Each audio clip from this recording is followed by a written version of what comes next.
Good evening. The other night when I was fishing down the beach, I was talking about using a double pulley Paternoster rig. Oh yeah. So that clips onto the bait clip. Yeah. And then the second pulley's at the top there. So that comes down as well and clips onto the bait clip. That is cool. So it keeps it nice and neat for the cast. Yeah. And then when it pings off, you've got nicely spread out two Paternosters. That's really cool. But the first time I put it out, one of them didn't come off. But oh, right. I've made that a bit big. I made a big one of these. Yeah. It might be that it's a little bit too big, but the second time, that time it works. That's a really cool rig, man. Yeah, as I say, it's that Sandman tackle time, and I've used these the pulleys and everything from Trident. Yeah. Oh, that's pretty cool. And I said that sometime I would show you how to tie that. So that's what we're here to do today. Now, obviously, I would much rather be down the beach fishing, but it is pouring rain and blowing a gale, and so I'm stuck at home. So I thought I'd make a quick video on how to tie this double pulley Paternoster rig. This is the one I was using on the beach the other night.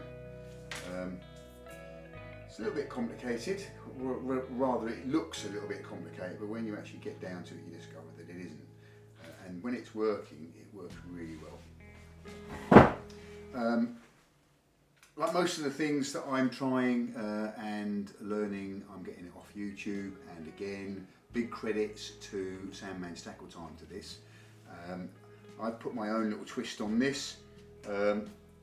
Again, as a consequence of Sandman Tackle Time, I've acquainted myself with Trident Tackle, who are a bunch of beach anglers up in the northeast, who, you know, like most anglers sitting on the beach coming up with great ideas for new products, have come up with a great system for end tackle on for beach casting.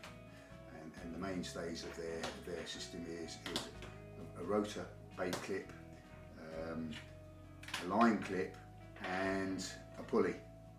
And we're going to be using these with a few power swivels, a couple of beads, to put together this two pulley system. So we'll just put this one aside. This is this is one I prepared earlier, so we'll look a little bit later on, but I might put it there as an aid memoir just to remind myself how to do it. The line I'm going to use tonight is 50-pound grease weasel. Now it's a shot leader. It's what people used to use for shot leader, probably still do. But it being 50-pound is the same breaking strain as my shot leader, so it works. It's a nice slippery line, so when you run pulleys up and down it, they run up and down this very nicely, and it's got a good knot strength as well. So that's what we're going to be using for the body of our rig. Now we're going to measure about 30 inches. We're going to cut 30 inches of this, and we're going to cut 2 lengths of that. So that's the first thing we've got to think about. So 30 inches, 2 lengths of that. So cut it at about that point there. We'll trim up and we'll tidy this up in a second. But we want 2 lengths for roughly about 30 inches. So that's 1 length. And we get the spool, push the ends together so we've got it measured up. And we roll out another length about the same length. I'm using orange. I quite like using quite bright lines on my rig bodies, because obviously when you're fishing at night it just makes it a little bit easier to see them. It's not going to put the fish off, but if you drop them on the shingle, you can see them, whereas this clear line that you're using, sometimes it's quite hard to spot. So those are the 2 lengths that we're going to use as our rig body.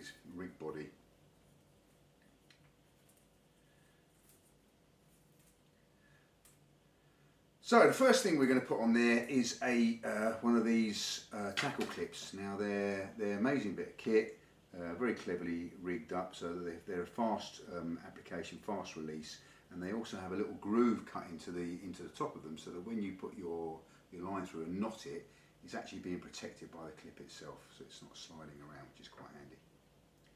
So we'll put this on the line, feed it through, and we're going to be using a 3-twist grinner knot, which again, something I picked up off of YouTube, and I've been using to good effect recently, and it works really well. So 1, 2, 3, and then we thread it through the eye of the knot. So essentially that's just a blood knot at the moment, and if it were just to tuck it through the once, it would be a tuck blood knot, but we're going to put it through another 3 times. So we're going to put it through 1, making sure that we're putting it through so that when it finally comes out, it's coming out of the same side that the main line is going in. So it's not causing friction against itself. So we've got the knot there. We're going to apply a little bit of saliva and then pull this down until it's in place. I like to get a bit of tooth power on that just to give it a good pull, and then put it down.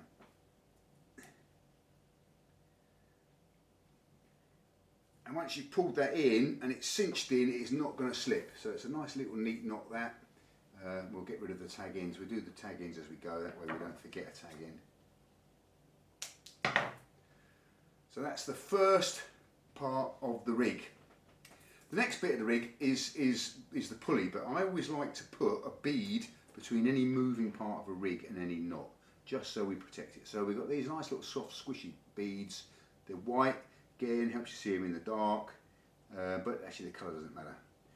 Been using luminous ones actually quite a lot, because the idea is that you're creating a bit of luminescence in the water, just giving a bit more of attractant to the fish. Right, so the first pulley is going to go on. Now these pulleys are slightly different from what we're used to. So it goes through one side, goes underneath the rotary part of the pulley, and then pushes back through again. So it's not a knot, but it's crossing over the wheel. So the line goes in, around and out the other side. So there's a little bit of friction on this, but that's kind of good, all right? Okay, pull that down out of the way, and then we're going to put another bead on.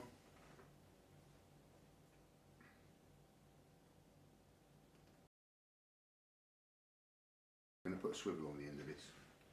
Just a swivel to get the swivel back inside. So, 260-pound breaking strain, power swivel, stronger than anything I'm going to encounter. The beauty of this knot is that where you cinch the knot to is where the knot's going to end up. So if you're trying to be a little bit accurate about where your hooks want to be and etc., this is a good knot for doing that.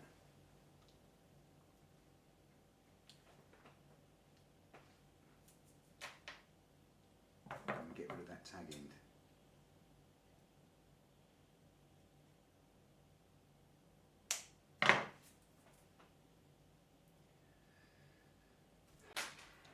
So on this swivel, we're going to clip the second pulley. So this clips onto this swivel. The swivels have got, these pulleys have got little fast release or quick release clips on them as well, which is quite handy.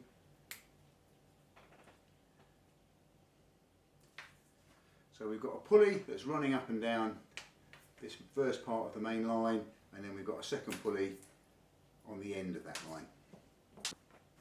We're going to take our second length of a rig body, which is here. We'll tie one of these fast little clips on one end. I mean, you could do any knot you like. There's 101 knots for terminating tackle. You could do a uni knot. You could do a tuck blood. You could do a sort of 5 or 6 twist blood knot. A lot of people poo-poo blood knots. I use blood knots for centuries. You know, literally for 30, 40 years of fishing, and I've not had one fail on me. The only time they go wrong is if you don't put enough twists in them. And one of the benefits of the blood knot, which I quite like, is that you can undo them quite easily. So if you want to change a hook over or something like that, you get your nails into the blood knot and pull it, and it will come undone. Now I suppose the fact that it will do that means it has a potential it's going to fail on you, but as I say, I've not had that experience. Right, so we've got that end on there, and we're going to put this through that pulley that's on the end of this piece of tack. Bead below and a bead above, so we'll put the first one through, in, through.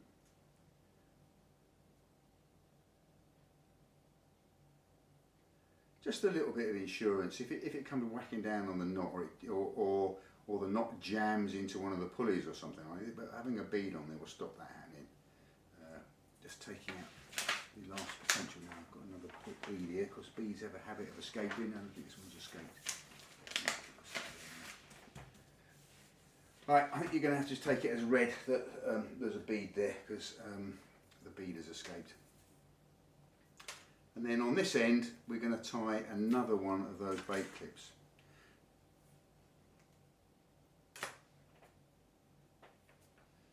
Not bait clips, it's a link.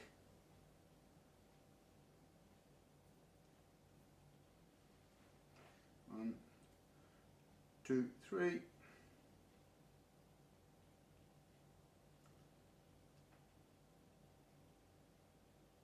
I mean, another nice knot that you can tie, wouldn't you? Yeah, you could tie it with this, is a Palomar. It's a beautiful, safe knot. It's a knot I always use for if I'm going to terminate something onto braid. I've never had braid fail using a Palomar knot, but I have had it fail using other knots. I was out in Australia when fishing with braid, and the guy on the boat I was on was going, "Oh, you've got to do this," and he was trying to get me to tie really complex bimini knot. And I said, no, use this knot. I don't think he'd ever seen the Palomar knot. It's a strong knot. It's a strong knot. Knot doesn't fail. I've not had one fail. And very quick and easy to tie. But we're not doing it today. We're using this 3-twist grinner. Always nice to get a little bit of saliva on your knots. It stops the knots burning themselves as they cinch down. Gives them a little bit of lubrication.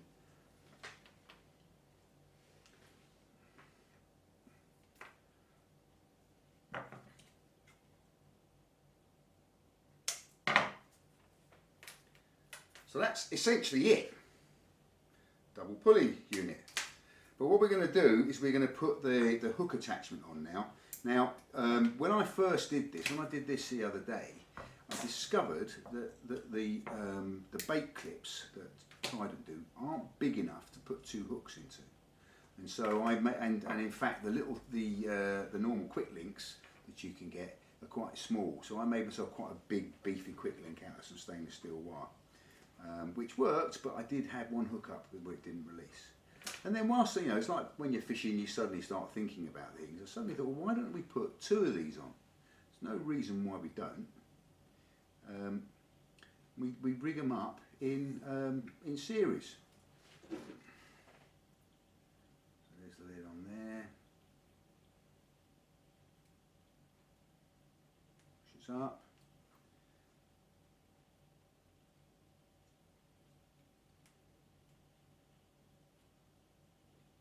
There, and then we put it onto the fast link at the end of this part of the rig.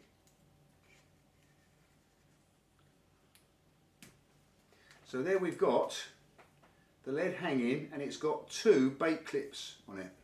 Now you'll see that the bait clips are at 90 degrees to each other, which I quite like the idea of, because have I done this the right way? Yeah. I like the idea of them being 90 degrees, because it means that the hooks, when they release, they're unlikely to entangle with each other. And also in a double fail safe is when we put the hooks into these, we put them so that the hooks are pointing away from each other. Right, so the hooks, the hook snoods, as we would say. Now the beauty of this rig is that you can have 2 different lengths of hook snood. As long as the combined length of the 2 hook snoods aren't as long as the combined length of the hook body, all right, it will work, I believe. So, in fine old Pulley Paternoster style, here are 2 I prepared earlier. Now they want to be on I would suggest 50-pound breaking strain line, and I'm using 50-pound breaking strain fluorocarbon. Now I'm a great believer in fluorocarbon for your hook snoods. I know lots of people use amnesia and various other things. My experience has been, particularly out on boats, you catch more fish when you're fishing with fluorocarbon.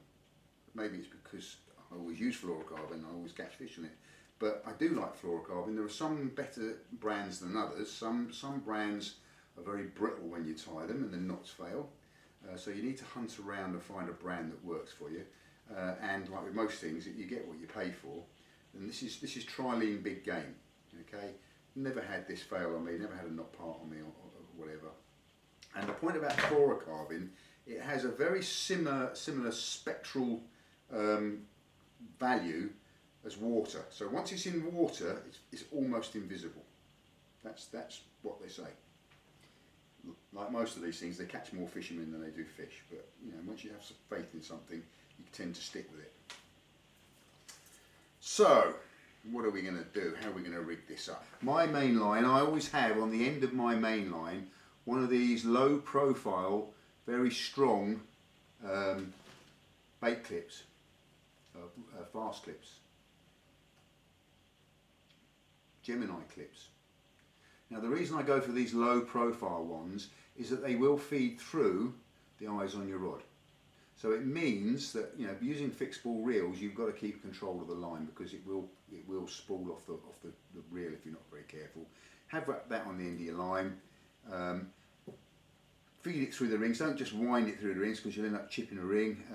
Feed it through the rings when you're packing up at the end of the day, and then you clip this around the line on the spool and it holds everything in place.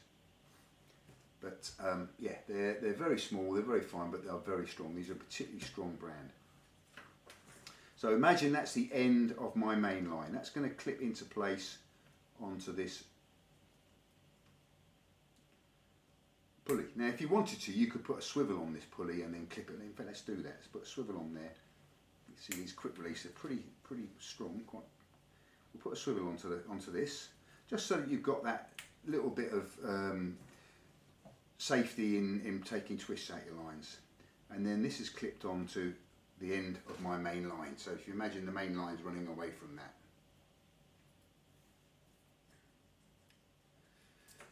The lead has gone on the end of the other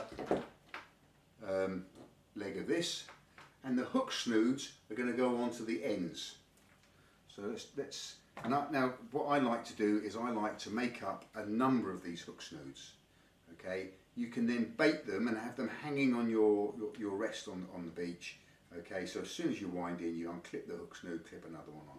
Now the beauty of changing hook snoods rather than changing whole rigs is that you can very rapidly downsize or upsize, yeah, or change the way that you're fishing, or change baits over, but you're still using the same hook body.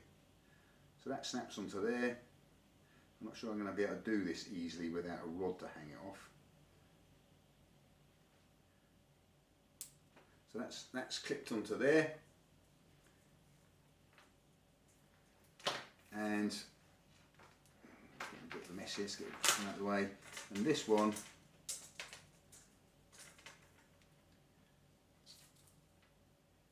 clips onto this one. So we'll feed the first one down and we'll put it into the bait clip.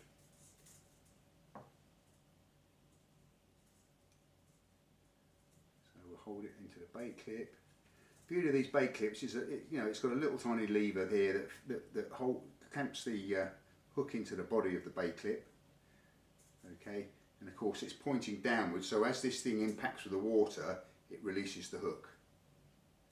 But all the time it's not doing that. The hook is nice and secure inside the bait clip. Well, it says it's insecure. It's fairly secure inside the bait clip. These are quite chunky circle hooks. And I'm guessing that this was originally set up for finer wide hooks.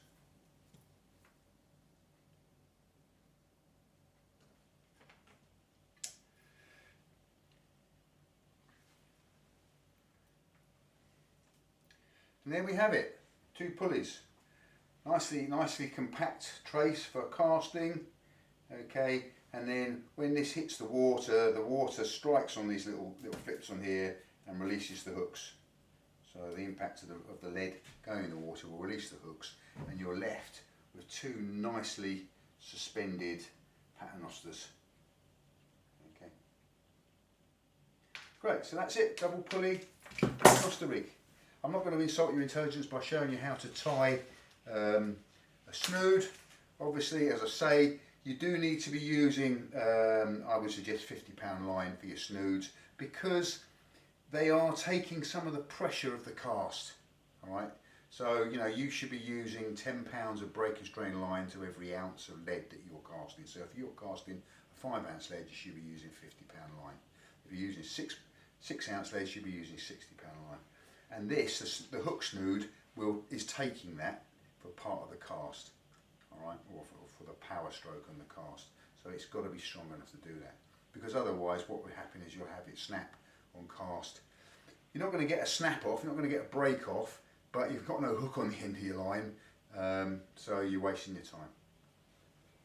Okay, great. I hope you enjoyed that. Hopefully we're going to be back on the water fishing soon. The plan is that on Sunday, Jason, the Eastbourne fisherman, is fishing in a competition, the Nomads competition at Eastbourne, and I'm intending to go down there and film it and do a bit of a documentary about competition fishing, which I know nothing about.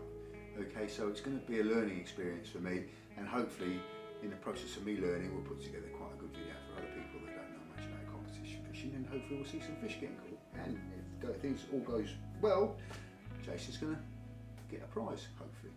So that's what we're going to aim at. We've also got planned a conger fishing expedition, which we will put out here. But in the meantime, if you like what you see, hit the like button, subscribe if you haven't done so already, and please share my videos if you think they're good, you're enjoying them. I'm enjoying making them. Thanks very much. We'll see you